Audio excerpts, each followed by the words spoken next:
Bonsoir à tous. Alors, si vous avez vu le sujet de mon message, cela peut être un peu surprenant, parce que d'habitude, on parle de la parole de Dieu, de ce que Dieu nous dit. Et là, j'ai eu envie de réfléchir un peu sur les silences de Dieu. Alors, Dieu nous parle de différentes manières, mais il lui arrive aussi de garder le silence. Et je vais lire 4 passages dans les psaumes où il est question de ce silence de Dieu. Psaume 22, le verset 2. Psaume de David. « Mon Dieu, je crie le jour et tu ne réponds pas, la nuit et je n'ai point de repos. » Encore David dans le psaume 28, les versets 1 et 2. « Éternel, c'est à toi que je crie, mon rocher, ne reste pas sourd à ma voix, de peur que si tu t'éloignes sans me répondre, je ne sois semblable à ceux qui descendent dans la fosse. Écoute la voix de mes supplications, quand je crie à toi, quand j'élève mes mains vers ton sanctuaire. » Psaume 35, versets 22 et 23.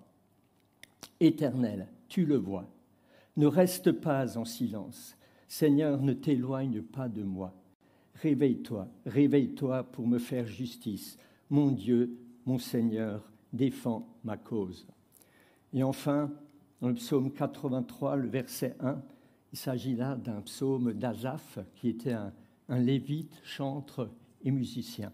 « Ô Dieu, ne reste pas dans le silence, ne te tais pas et ne te repose pas, ô Dieu. » Dans la parole de Dieu, nous trouvons, comme nous venons de le lire, un certain nombre de passages, de textes qui nous parlent du silence de Dieu.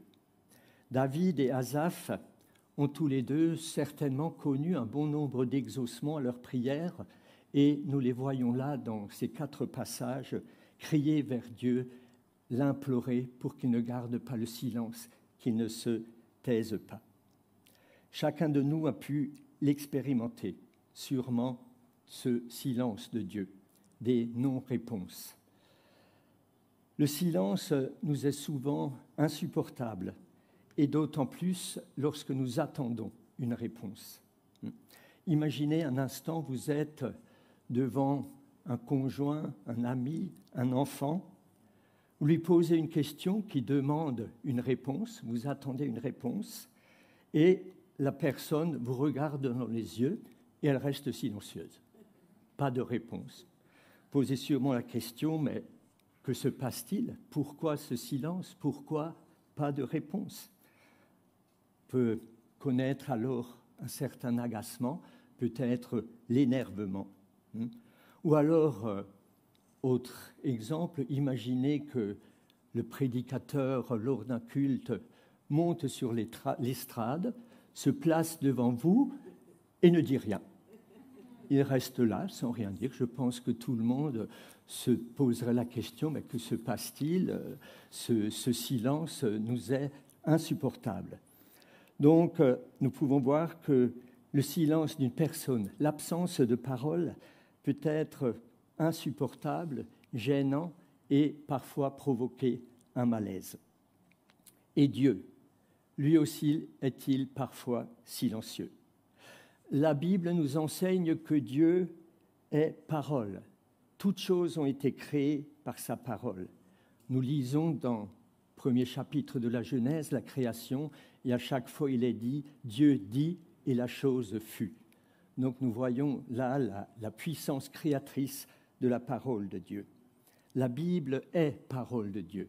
C'est elle qui nous parle de lui, qui nous révèle sa présence. Et Paul a rappelé cela à Timothée dans sa 2e épître, au chapitre 3, les versets 16 et 17. « Toute écriture est inspirée de Dieu et utile pour enseigner, pour convaincre, pour corriger, pour instruire dans la justice, afin que l'homme de Dieu soit accompli et propre à toute bonne œuvre. » Dieu donc nous parle par la Bible. C'est la première façon, la première manière qu'il a utilisée pour nous parler, pour se révéler. C'est par elle qu'il se révèle à nous, c'est par elle qu'il nous communique sa volonté à travers ce livre.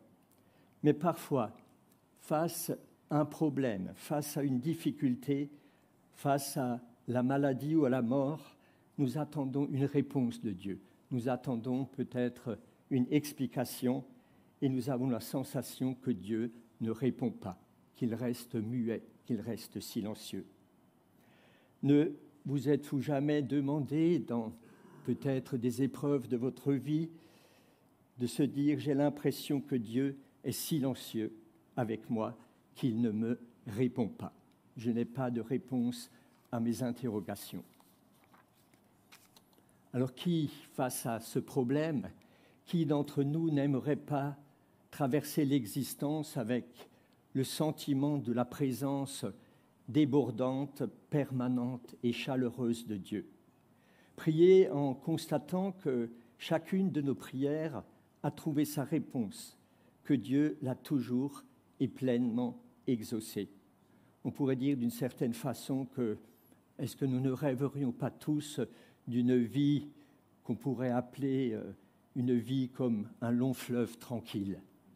Et pourtant, même si nous sommes chrétiens depuis un certain temps, nous devons nous rendre à l'évidence. Il existe aussi des temps de nuit, des temps de désert, des temps où Dieu fait silence et semble tellement loin. Alors, comment faire face et vivre ces absences? Comment vivre ces silences de Dieu? Vrai silence de Dieu ou ce que nous pensons être des silences de sa part? Nous pouvons alors nous poser certaines questions et j'en ai retenu 7. Dieu est-il silencieux ou suis-je sourd? On entend dire parfois qu'il n'y a pas plus sourd que celui qui ne veut pas entendre. Il arrive parfois que nous ayons une idée préconçue de la volonté de Dieu. Nous aimerions que Dieu fasse entrer sa volonté dans la nôtre. Dieu a parlé, mais sa réponse ne nous a pas plu. Elle va à l'encontre de ce que nous avions prévu ou à l'encontre de ce qui serait normal, ce qui se ferait naturellement. Ou alors, la réponse de Dieu peut être trop dure à recevoir et nous la rejetons en espérant que Dieu donnera une autre réponse. Et nous lisons un passage dans Job, dans le livre de Job, au chapitre 33, les versets 13 et 14, où donc quelqu'un qui s'interroge sur la réponse ou non-réponse de Dieu, ce qu'il attend de Dieu, et donc qui fait le point. Veux-tu donc disputer avec lui? Il s'agit là de Dieu. Parce qu'il ne rend aucun compte de ses actes. Dieu parle cependant, tantôt d'une manière, tantôt d'une autre, et l'on n'y prend point garde. Dans une autre version de ce même passage, il est écrit « Dieu parle cependant une fois, même 2 fois, mais on n'y prend pas garde. » Quand Dieu reste silencieux, ou semble être silencieux, posons-nous la question. Dieu n'a-t-il pas déjà parlé? N'a-t-il pas apporté une solution à mon problème, à notre problème? Ne restons pas sourds aux paroles de Dieu. Sa volonté est bonne pour notre vie. Il veut nous conduire dans de verts pâturages, des eaux paisibles. Deuxième question que nous pouvons nous poser. Dieu est-il silencieux ou est-ce que je ne reconnais pas sa voix? Nous vivons aujourd'hui dans une société de bruit. La musique est omniprésente. Je pense que nous l'avons dans nos maisons, elle est dans les magasins, elle est dans nos voitures, elle est omniprésente. Le bruit de la ville et de notre entourage est partout. Il est difficile de trouver le silence, le calme et la tranquillité pour être à son écoute. Au milieu de tous ces bruits qui nous environnent, Il est compliqué, oui, d'entendre la voix de Dieu si celui-ci veut nous parler, et nous pouvons croire alors qu'il ne parle pas, qu'il se tait. Ou alors peut-être que la solution est pour trouver ce calme, ce silence et être à son écoute, c'est d'aller dans une forêt, d'être tout seul, sans rien, et là peut-être que nous sommes disposés à entendre. Mes préoccupations, les soucis que je me fais, le stress de la journée, les problèmes liés au travail, à la santé, etc. Tout cela peut m'empêcher d'entendre le Seigneur me parler.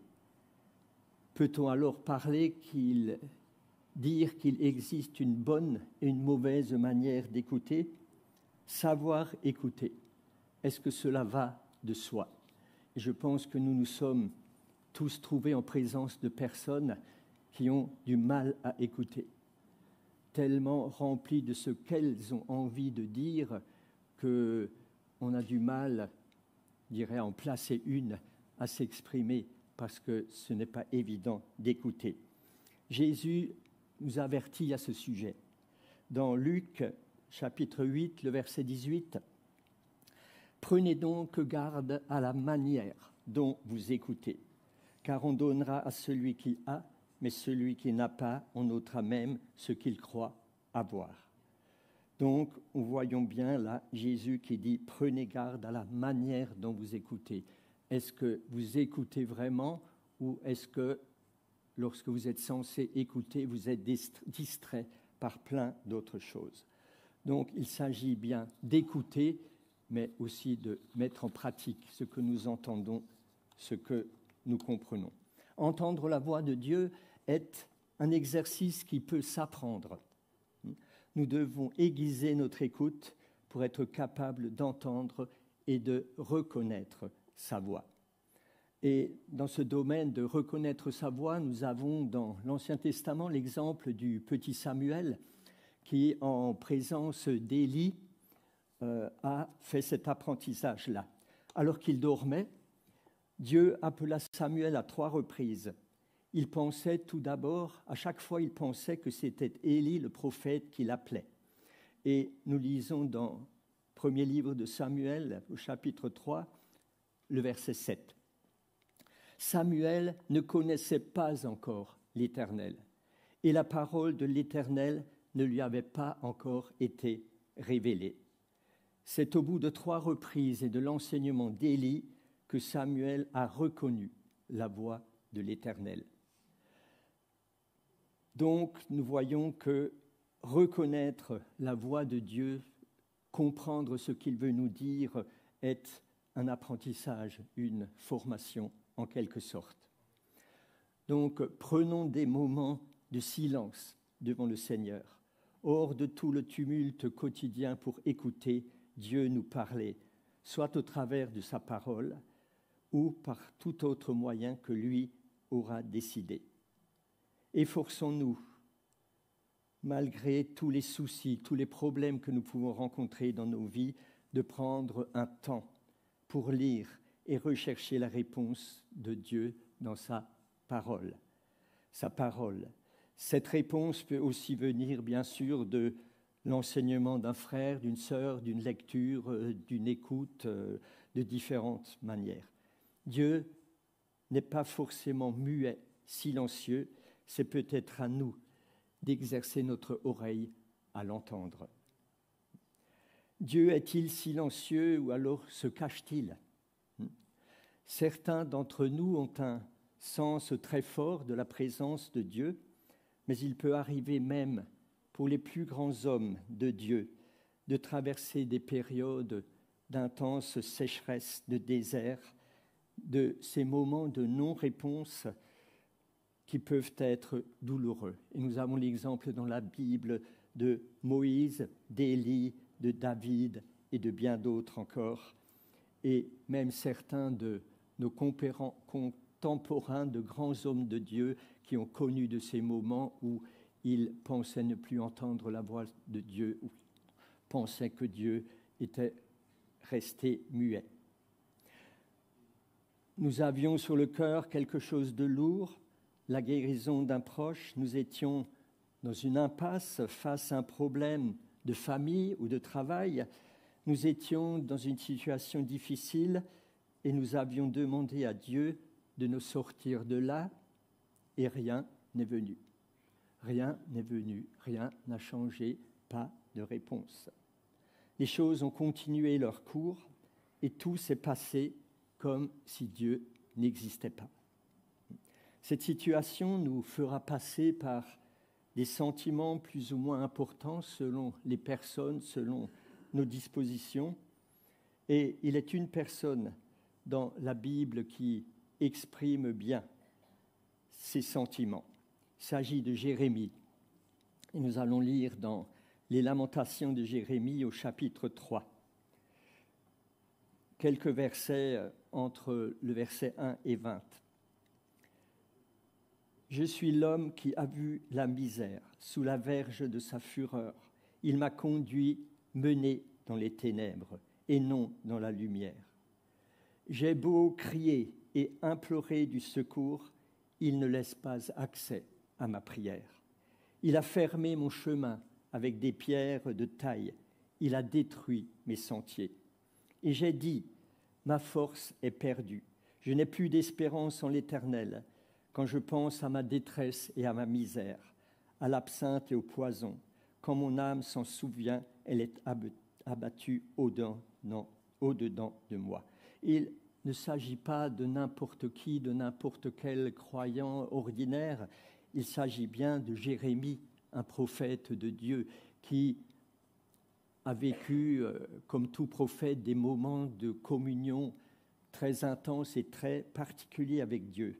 Et nous l'entendons dire, « J'ai beau crier et implorer du secours, il ne laisse pas accès à ma prière. » Ces sentiments peuvent parfois nous amener à la conviction que Dieu est contre nous, qu'il nous abandonne, voire qu'il est responsable de ce qui arrive.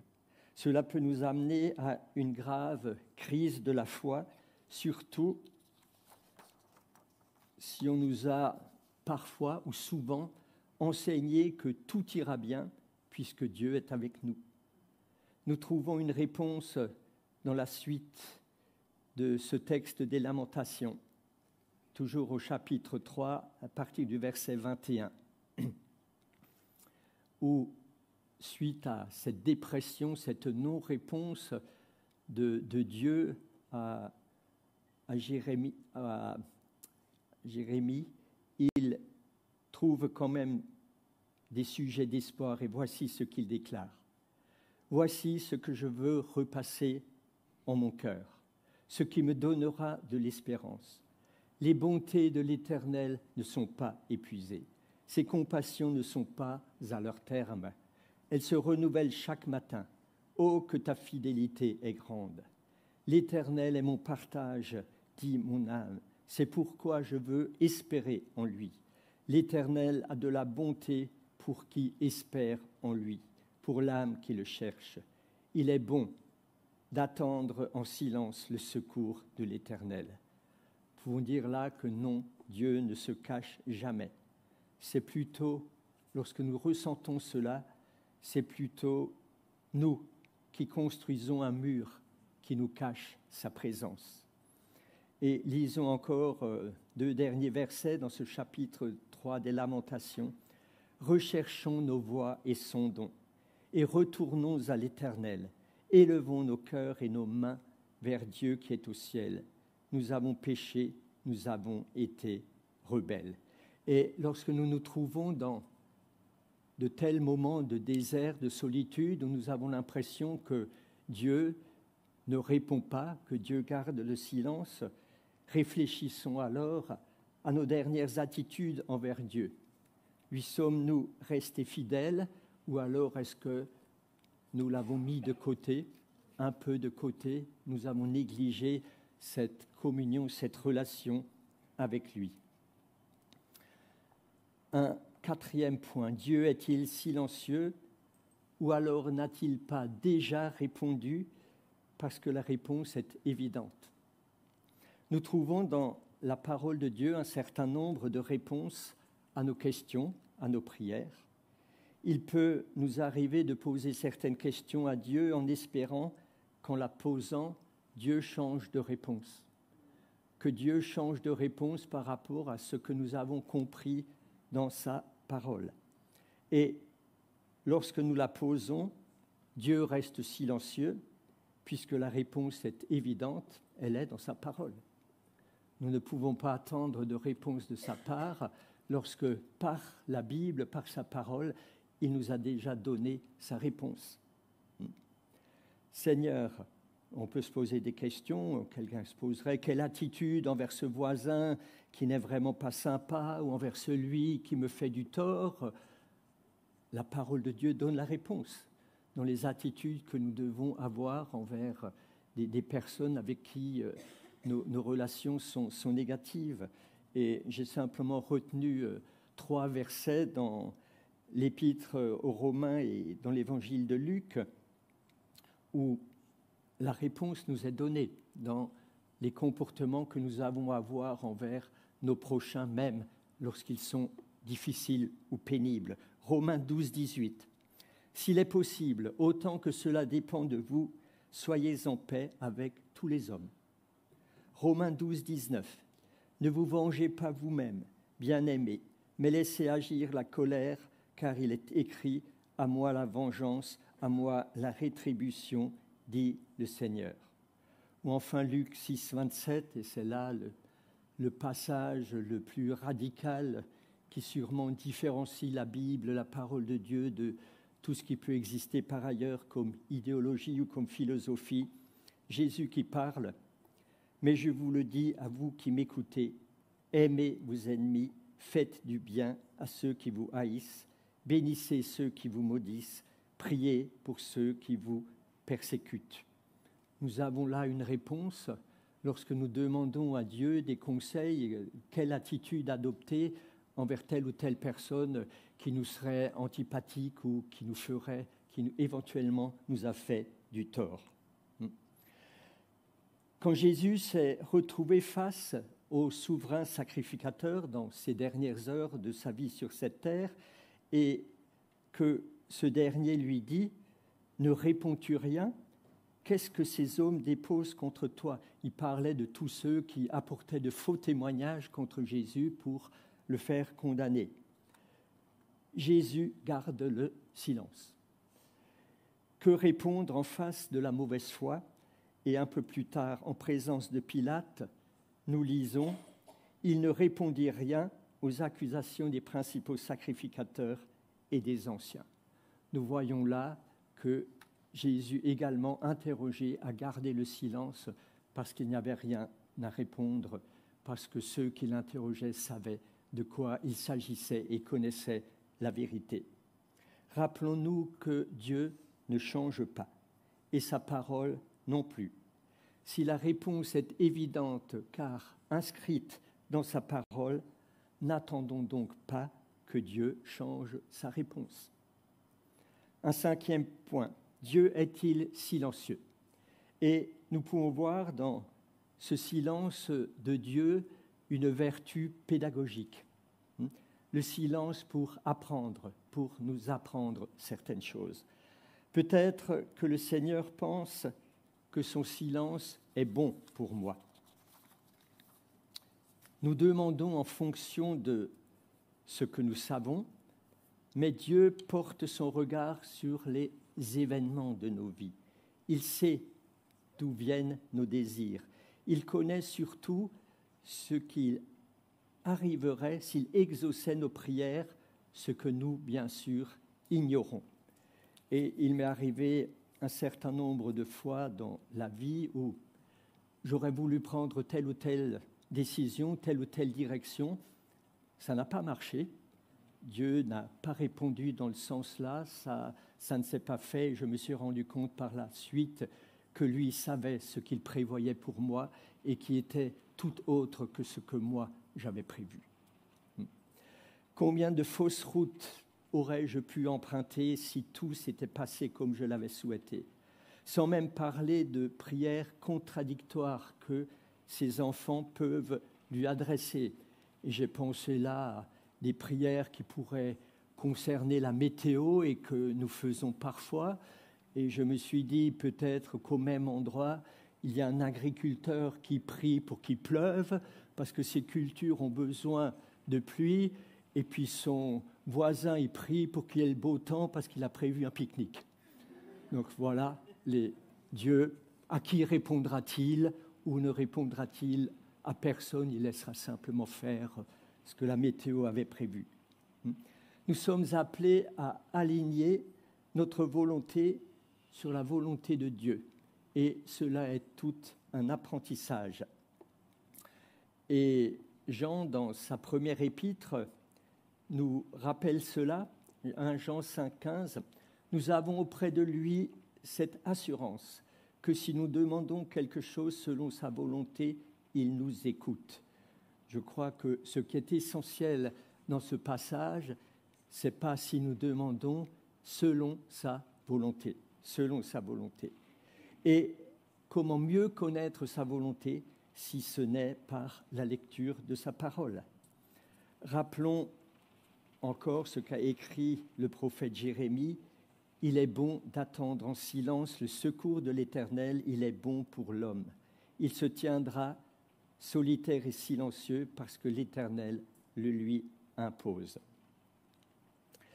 Cette traversée de désert que nous pouvons vivre avec notre Dieu qui ne nous répond pas est donc une manière de nous faire grandir.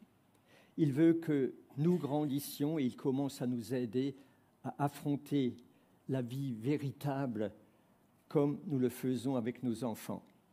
Il ne s'agit pas toujours d'un désert aride, mais un temps où Dieu arrête de nous câliner pour nous aider à prendre nos responsabilités et nos décisions, et il ne va pas répondre à toutes nos demandes. C'est une manière de nous enseigner la patience, de marcher par la foi et non par la vue. Un sixième point, d'autres raisons du silence de Dieu. Peut-être qu'il ne répondra pas à ce qu'il va comprendre ou reconnaître comme une prière machinale. C'est peut-être une manière pour Dieu de nous garder d'une conception un peu mécanique de la prière. Alors, j'ai pensé à cette image que nous ne sommes pas en présence d'un distributeur de boissons où on met une pièce dans la fente et la bouteille tombe. Geste automatique, qu'on peut peut-être penser parfois, je prie et je reçois. Non, ce n'est pas comme cela que ça fonctionne. La prière est un dialogue avec Dieu. Elle est une rencontre de deux libertés. La nôtre, à qui il est permis de demander tout ce que notre conscience nous autorise de souhaiter. Et on peut repenser à ce passage dans l'Épître aux Philippiens, « Ne vous inquiétez de rien, mais en toute chose, faites connaître vos besoins à Dieu par des prières et des supplications. » Et il y a la liberté, celle de Dieu, de nous répondre ou de ne pas nous répondre. Dieu qui veut notre bien et qui, pour cela, évitera parfois de nous répondre. Dieu est souverain. Et dans sa lettre aux Romains, Paul rappelle que le potier, il s'agit là de Dieu, est maître de l'argile. L'argile, c'est nous, les humains. Et Paul rappelle encore qu'il façonne comme il veut. Dernier point, le silence de Dieu. Le silence de Dieu permet-il de vérifier, de tester, de juger notre foi? Rappelons-nous le livre de Job. Job est un homme juste et aimant Dieu. Dieu qui l'a béni de tant de manières. Mais le diable va s'en mêler et Dieu accepte le défi pour tester la fidélité de Job. Et nous lisons dans le premier chapitre du livre de Job, les versets 9 à 11.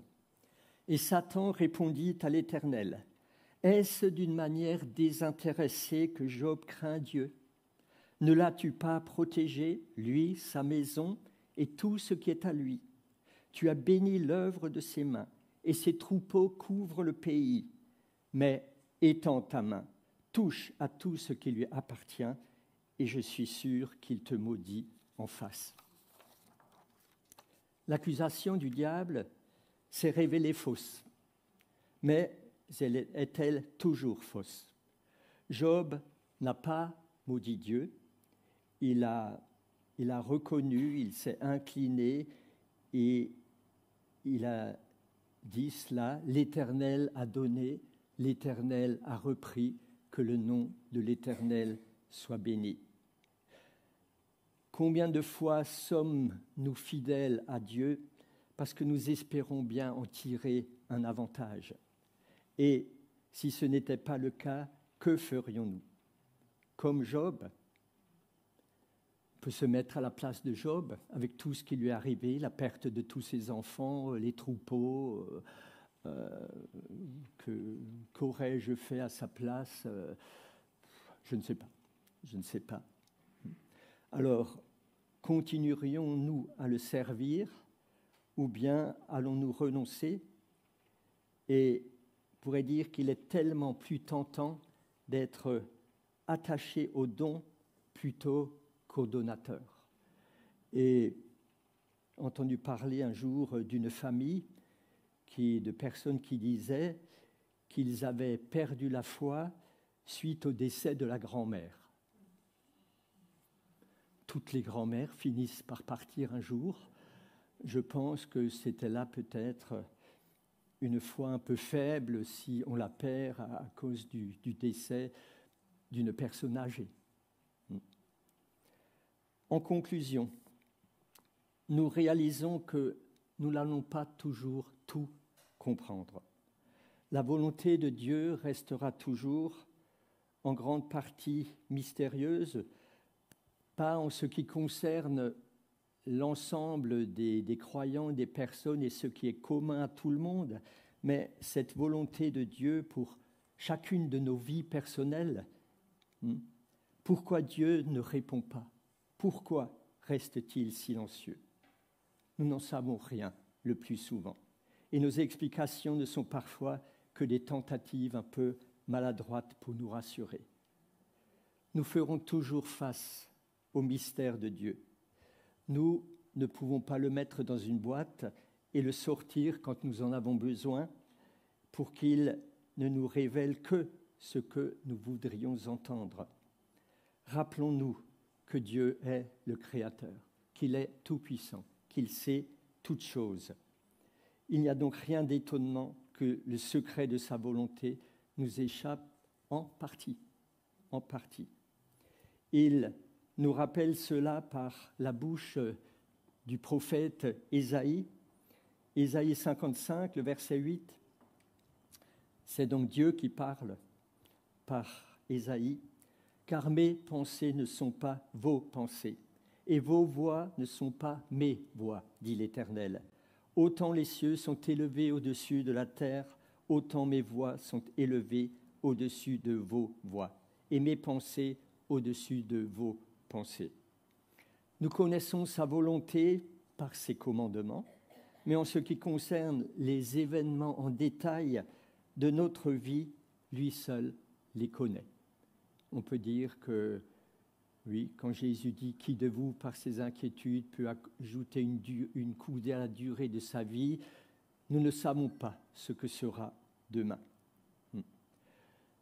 Ce dont nous sommes sûrs, c'est qu'il est amour, que Dieu est amour. Chaque fois que nous nous adressons à lui, il nous écoute et veut notre bien.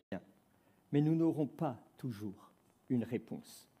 Ou peut-il y avoir des situations où il ne veut même pas nous écouter? Cela aussi, cette idée, nous la trouvons dans la parole de Dieu. Et je lirai encore dans Ésaïe, chapitre 59, le verset 2. « Mais ce sont vos crimes. » Alors bien sûr, nous ne sommes pas des criminels, donc nous ne sentons pas concernés par cette première allusion. Ce sont vos crimes qui mettent une séparation entre vous et votre Dieu. Ce sont vos péchés qui vous cache sa face et l'empêche de vous écouter. Ce sont vos péchés qui vous cachent sa face et l'empêchent de vous écouter. Alors, je crois que c'est quelque chose à méditer pour nous lorsque nous n'avons pas de réponse. Attention, je ne dis pas qu'il y a forcément péché lorsque nous n'avons pas de réponse. Mais cela est possible, cela peut arriver. Nous rencontrons sur notre route bien des événements que nous ne comprenons pas. Et certaines de nos prières ne seront pas exaucées. En tout cas, pas comme nous le souhaiterions. Ce que le Seigneur attend de nous, c'est que nous lui fassions confiance, envers et malgré tout.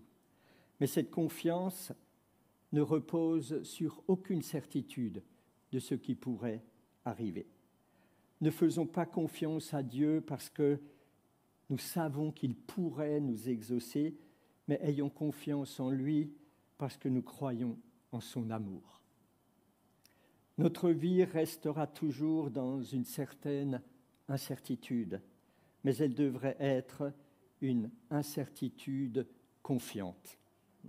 Si Dieu est parfois silencieux, c'est par amour pour nous, alors soyons patients, attendons sa réponse et laissons le plan de Dieu s'accomplir. Et s'il ne répond pas, c'est qu'il a une bonne raison de rester silencieux. Restons cependant confiants. Et souvenons-nous, pour terminer, de cette recommandation que Paul donne aux Romains, dans sa lettre aux Romains, au chapitre 8, les versets 38 et 39, que tout le monde, je pense, connaît. « Car j'ai l'assurance que ni la mort, ni la vie, ni le silence de Dieu, c'est moi qui rajoute, ni les anges, ni les dominations, ni les choses présentes, ni les choses à venir, ni les puissances, ni la hauteur, ni la profondeur, ni aucune autre créature ne pourra nous séparer de l'amour de Dieu manifesté en Jésus-Christ, notre Seigneur. » Amen. J'aimerais encore prier, si vous voulez bien. Oui, notre Dieu, notre Père, nous te remercions pour ta parole. Nous te remercions parce que nous avons la certitude que tu es un Dieu d'amour, que tu nous aimes, que tu veux notre bien. Et Seigneur, oui, nous réalisons que nous ne comprenons pas toujours ce qui nous arrive. Nous ne comprenons pas lorsque nous n'avons pas de réponse. Mais nous voulons rester fermes dans cette certitude que tu nous aimes, que tu veux notre bien et que en toi nous avons l'assurance. Les assurances pour notre vie sur cette terre et cette merveilleuse espérance de la vie éternelle avec toi. Alors oui, merci.